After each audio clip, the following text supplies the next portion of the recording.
Hello viewers, myself Bushra Jabi and I am a clinical psychologist. Welcome to my YouTube channel Psyche Potential, Live Easy, Live Inspirational. So guys, if you are new to my channel, then before going to the video, please subscribe to my channel and press the bell icon and like the video for my motivation. Now let's go to the lecture. So today our topic of lecture is Adlerian theory of personality. Adler, as we all know, that was the follower of the psychoanalysis. He was also called the New Freudian, but he also called that humanistic because his approach was related to the humanism school of thought. So Adlerian, first of all, Adlerian stressed the positive view of human nature. He just believed that कि individual जो हैं वो अपनी उसको अपनी fate को जो है वो खुद ही कंट्रोल कर सकते हैं और वो कंट्रोल इस तरह से कर सकते हैं if they are having the social interest that if they are having the nature of helping others. और इस नेचर को समझने के लिए हमें सबसे पहले उस एनालिसिस करना पड़ेगा उसके लाइफस्टाइल का। He give some points and some factors of the lifestyle, and then he asked then he gave the concepts of the inferiority and superiority in the person's life. First of all, we will talk about the view of human nature. He said that a person's perceptions are based on his or her view of reality, which he called the phenomenology. He called this process. He named this process phenomenology. Adler believed that we can construct our reality according to our way of looking at the world. And he said that I am convinced that person's behavior springs from this idea because our senses do not see the world, but we apprehend this.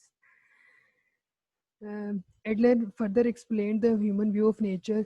He said that हर इंसान का जो है वो हमें हर इंसान को जो है वो हॉलिस्टिक पर्सपेक्टिव से देखना चाहिए, यानी कि होल पर्सपेक्टिव से देखना चाहिए। अगर हम एक इंसान को जो है उसके पार्ट्स में या उसकी चंक्स में अगर एक इंसान को देखेंगे, यानी कि चंक से मुराद इसका ये था कि उसका ईगो या सुपर ईगो को हम सेपरेटली देखेंगे तो हम एक इंसान का प्योर होने का, यानी कि एक इंसान का कंप्लीट होने का जो एसेंस है वो हम खो देंगे. So that is why he suggested that dividing the person into the parts or forces was counterproductive because it was mechanistic and missed the individual essence of each person.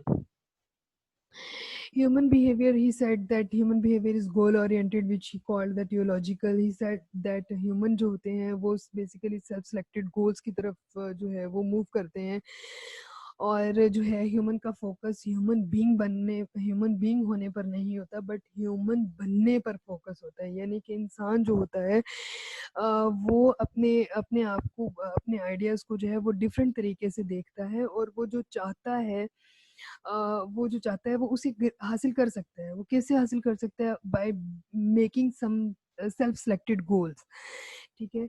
और previous ये concept था कि इंसान जो है वो environmental factors यानी कि इन्वायरमेंट से इंटरनल और एक्सटर्नल फोर्सेस से बनता है. But he said that that human moves toward the self selected goals.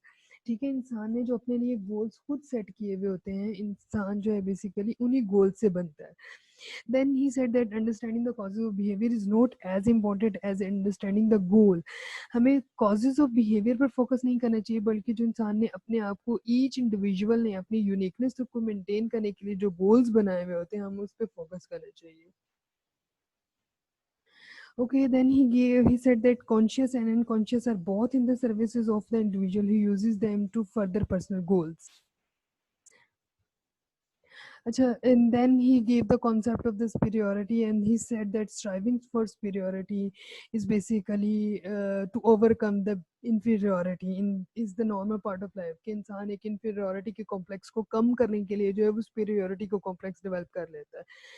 So he said that human striving is a number of ways. उसने कहा कि human striving are very different number of ways जिसमें आ जाता है हमारे पास completion के इंसान की जो सुपीरियोरिटी कॉम्प्लेक्स है उसकी तरफ जाने के लिए या अपने इन्फीरियोरिटी कॉम्प्लेक्स को कम करने के लिए जब इंसान स्ट्राइविंग फॉर सुपीरियोरिटी कर रहा होता है तो वो बहुत सारे जो है वो उसमें स्ट्राइविंग्स आ जाती हैं, यानी कि वो या तो कंप्लीशन की तरफ जाना चाहता है, उसका गोल जो होता है वो कंप्लीशन हो सकता है या परफेक्शन हो सकता है, या उसको उस बेसिक इन्फीरियोरिटी से मिलने के लिए सुपीरियोरिटी की तरफ जाना चाहता होता है, या सेल्फ रियलाइजेशन होती है उसके अंदर। Similarly, self-actualization, competition, and mastery are the main goals of the humans. उसने कहा कि सोशल इंटरेस्ट और positive involvement in the community, ये दो चीज़ें जो हैं ये इंसान को हेल्दी पर्सनैलिटी की तरफ लेके जाती हैं, ठीक है। और उसने कहा कि इंसान के तमाम बिहेवियर जो है वो सोशली कॉन्टेक्स्ट में इंसान उन बिहेवियर्स को शो करता है, ठीक है। उसने he said that human born into an environment which they must engage in reciprocal relationship, क्योंकि इंसान को इन्वायरमेंट में रहने के लिए कुछ ना कुछ गिव एंड टेक का जो प्रोसेस होता है विच इज रेसिप्रोकल प्रोसेस, तो उस रिलेशनशिप्स में इंसान को रहना पड़ता है। जैसे वो रिलेशनशिप किसी किसी के साथ कोई और उसके साथ रिलेशनशिप शेयर कर रहा है तो उसे भी उस तरह के जो है रिलेशनशिप शेयर करना पड़ता है। At I believe that social interest was innate, but that it needed to be nurtured in a family where cooperation and trust were important values. Basically Adler ने जो वर्क किया वो इंसान ह्यूमन बीइंग के self structure पर जो है वो काम किया। एंड देन उसने कहा कि इंसान जिस फैमिली में रहता होता है उसकी फैमिलीज उसकी वैल्यूज उस पर जो है वो इम्पोज होती हैं, इम्पैक्ट डालती हैं, और उसका लाइफस्टाइल होता है। ये तीन चीज़ें जो इंसान की होती हैं वो ही इंसान की यूनिकनेस को क्रिएट करती हैं, ठीक है। उनकी बेस पर इंसान अपनी लाइफस्टाइल को जो है या अपनी लाइफ को जो है असेस भी किया जा सकता है, और उसी को वो अपने लाइफस्टाइल अपने लाइफ को चेंज भी कर सकते हैं इन तीन की बेसिस पर, ठीक है। उसने सबसे पहले बात की कि फैमिली की, कि इंसान जिस फैमिली में नर्चर हुआ है उस फैमिली की कोऑपरेशन एंड ट्रस्ट जो है वो बहुत इम्पोर्टेंट होते हैं, ठीक है। फिर उसने बात की डिटर्मिनिज्म की, कि इंसान जो है बहुत क्रिएटिव है, चूजिंग है, और अपने डिसीजन मेक करने के लिए इंसान खुद ही रिस्पॉन्सिबल है, ठीक है।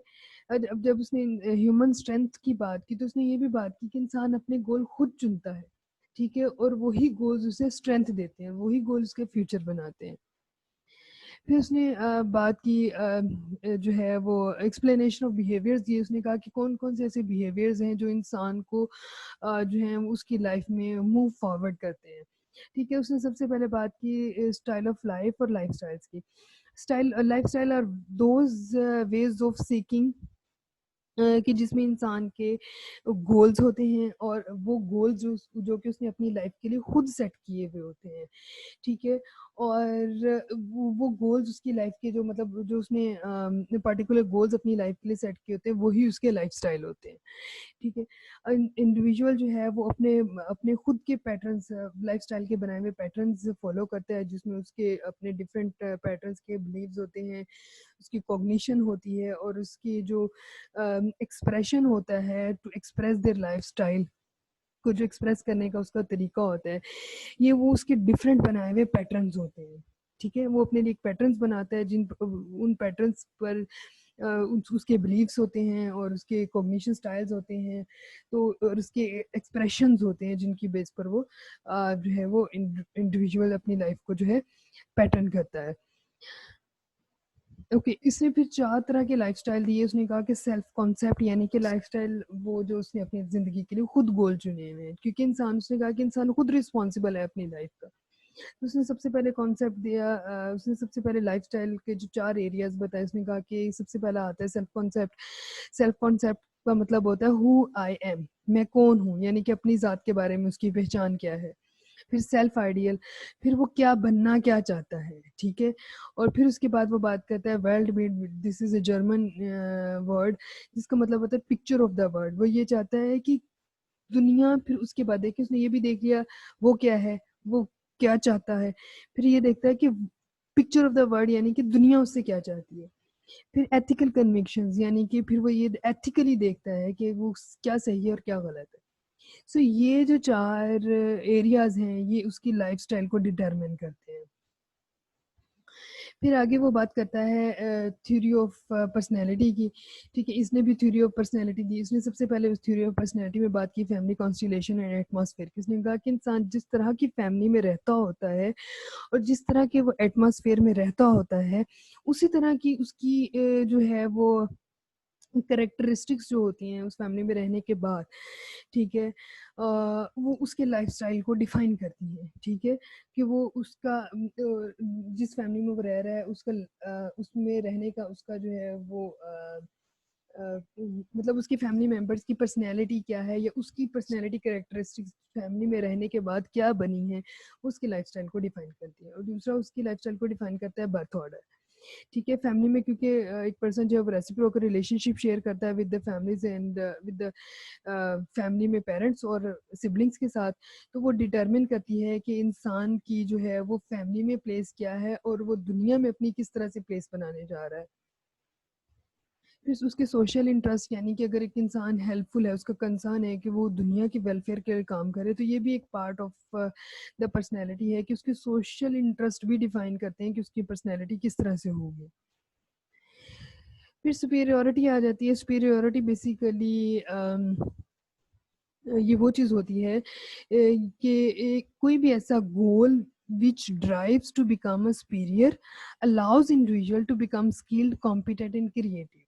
ठीक है, ऐसी ख्वाहिश जो कि इंसान को सुपीरियर बनने में हेल्पफुल होती है, यानी कि इंसान की स्किल्स होगी, कंपटीशन होगी, क्रिएटिवनेस होगी, इंसान को सुपीरियोरिटी की तरफ लेके जाती है। अच्छा, सुपीरियोरिटी कॉम्प्लेक्स की बात अगर हम करें तो सुपीरियोरिटी कॉम्प्लेक्स ये होता है कि एक इंसान जो है मतलब अपनी इन्फीरियोरिटी की फीलिंग्स को जब वो छुपा रहा होता है, ठीक है, और वो उस छुपाने में इंसान जो है वो सेल्फ सेंटर्ड होना शुरू हो जाता है, एरोगेंट होना शुरू हो जाता है। तो ये जो फीलिंग्स होती हैं वो इंसान की, यानी कि फीलिंग्स ऑफ इन्फीरियोरिटी को ओवरकम करने के लिए जो इंसान मास्क पहनता है वो सुपीरियोरिटी कॉम्प्लेक्स होता है। अब इन्फीरियोरिटी क्या चीज़ होती है? इन्फीरियोरिटी वो होती है फीलिंग्स ऑफ इनकॉम्पिटेंस जो कि इंसान के अंदर इन चाइल्डहुड में या जो है वो जब वो अपनी सुपीरियोरिटी के लिए लड़ रहा था उसके दरमियान अगर कोई फीलिंग्स ऑफ इनसिक्योरिटी या इनएडिक्वेसी या इनकॉम्पिटेंस की फीलिंग्स आती हैं, तो वो उनको जो है वो जब फीलिंग्स ओवरकम कर जाती हैं तो फीलिंग्स जो है वो इन्फीरियोरिटी फीलिंग्स बन जाती हैं। Inferiority complex by a strong and pervasive behavior that one is not as good as the other people. It is usually an exaggerated sense of feelings of inadequacy and insecurity that may result in being defensive or anxious. Early recollections, memories of actual incidents that clients recall from their childhood, aliens use this information to make inferences about current behavior of children or adults. अच्छा, क्योंकि ये theory of personality में जब वो बात करते हैं उसने कहा कि अर्ली रिफ्लेक्शंस, यानी कि जब हम थ्योरी ऑफ पर्सनैलिटी में हम कोई क्लाइंट आता है और हम उसको प्रोब करना चाह रहे होते हैं, उसको इन्वेस्टिगेशन उसकी चाह रहे होते हैं कि वो किस तरह से जो है वो इंसान के अंदर अगर कोई प्रॉब्लम आया तो हम उसकी अर्ली रिकलेक्शंस को देखते हैं। ठीक है, इंसान के अर्ली रिकलेक्शंस भी जो होती है ना, जो बचपन की मेमोरीज और इंसिडेंट्स होते हैं वो भी इंसान की पर्सनैलिटी को बनाते हैं। इसी तरह उसने बर्थ ऑर्डर की बात की कि उसने कहा कि birth orders are very important in making the personality. ठीक है, उसके लाइफस्टाइल को डिफाइन करते हैं, यानी कि ये तमाम चीज़ें उसने वो बताई थ्योरी ऑफ पर्सनैलिटी में। हम उसने बताया कि कौन कौन सी चीज़ें जो होती हैं वो पर्सनैलिटी को बनाती है। अब एक्सप्रेशंस ऑफ बिहेवियर में उसने हमें बात बताई लाइफस्टाइल्स की। फिर वो बात करता है थ्योरी ऑफ पर्सनैलिटी की। अब थर्ड वन पे जो बात कर रहा है वो बर्थ ऑर्डर की कर रहा है। कहते हैं ये जो चीज़ें होती हैं ये इंसान के बिहेवियर को एक्सप्लेन करती हैं कि इंसान किस तरह का है। ठीक है, अब बर्थ ऑर्डर में उसने चार तरह के बर्थ ऑर्डर बताए। सबसे पहले उसने बताया कि first borns, last borns, middle borns and then the only born child. ठीक है, these birth orders are very important in shaping the personality। तो अब फर्स्ट बॉर्न जो है उसने कहा कि वो जो होते हैं वो बहुत बॉसी होते हैं और अचीवर्स होते हैं और कॉम्पिटिटिव होते हैं, तो एंड रिलायबल होते हैं। लास्ट बॉर्न उसने कहा कि सोशल होते हैं, चार्मिंग होते हैं, आउटगोइंग होते हैं, अनकॉम्प्लिकेटेड होते हैं, अटेंशन सीकर होते हैं, सेल्फ सेंटर्ड फन होते हैं। मिडल बॉर्न उसने कहा कि basically usually they are social, और जो है वो रिबेलियस भी हो सकते हैं, पीस मेकर हो सकते हैं. So these are the characteristics which he told about the, but the actual his focus was on the birth order कि इंसान birth order, अगर इंसान फर्स्ट बर्थ पे, सेकंड बर्थ पे या थर्ड बर्थ पे पैदा होता है, यानी कि लास्ट बोर्न होता है, तो उसकी पर्सनैलिटीज किस तरह से होती है. The only born child he said that centre of attention होता है, मेच्योर होता है, सीक अप्रूवल करता है, लीडर होता है, उसमें कॉन्फिडेंट होता है, कंसेंशियस होता है, रिस्पॉन्सिबल होता है, परफेक्शनिस्ट होता है. विच ये सब क्या होते हैं? Only child. अच्छा, फिर इसने बेसिक मिस्टेक्स की बात की, जो कि उसने कहा कि इंसान की बेसिक मिस्टेक्स वो मिस्टेक्स होती हैं जो कि इंसान अपने आप को कभी ना कभी कभी ज़िंदगी में सेल्फ डिफीटिंग बिहेवियर में जब वो होता है, ठीक है, self defeating aspect of the individuals lifestyle, ठीक है, वो अगर कभी उसने अपने इंडिविजुअल लाइफस्टाइल में कभी उसने सेल्फ डिफीटिंग एस्पेक्ट को देखा हो, और वो सेल्फ डिफीटिंग जो होती है वो उसकी लेटर लाइफ को इम्पेक्ट कर रही हो, तो उसकी बेसिक मिस्टेक्स होती हैं. अब उसमें क्या होता है कि सेल्फ डिफीटिंग बिहेवियर में क्या हो सकता है कि उसने कभी अपने आप को अवॉइड किया हो, अवॉइडेंस ऑफ अदर्स, यानी कि किसी और ने उसको अवॉइड किया हो, या in search of seeking power और desperate नीड फॉर सिक्योरिटी और faulty values. These all are related to the self-defeating aspects, which are called the basic mistakes. Hazards की अगर हम बात करें तो उसने कहा कि assessing the strengths of individual lifestyle is an important part of lifestyle assessment, as is assessment of early recollections and basic mistakes. तो assessment जो है is also very important because these tells and these analysis these analyzes the person's lifestyle, and these analysis of the lifestyle can lead us to the techniques which he used to change the behavior of the person. So that was it for this topic. Inshallah, further we will discuss about the further techniques which he used in the uh, which he used to shape the behavior of the person. So that was it. Okay, bye, take care, and do not forget to subscribe my channel and like my video. Bye.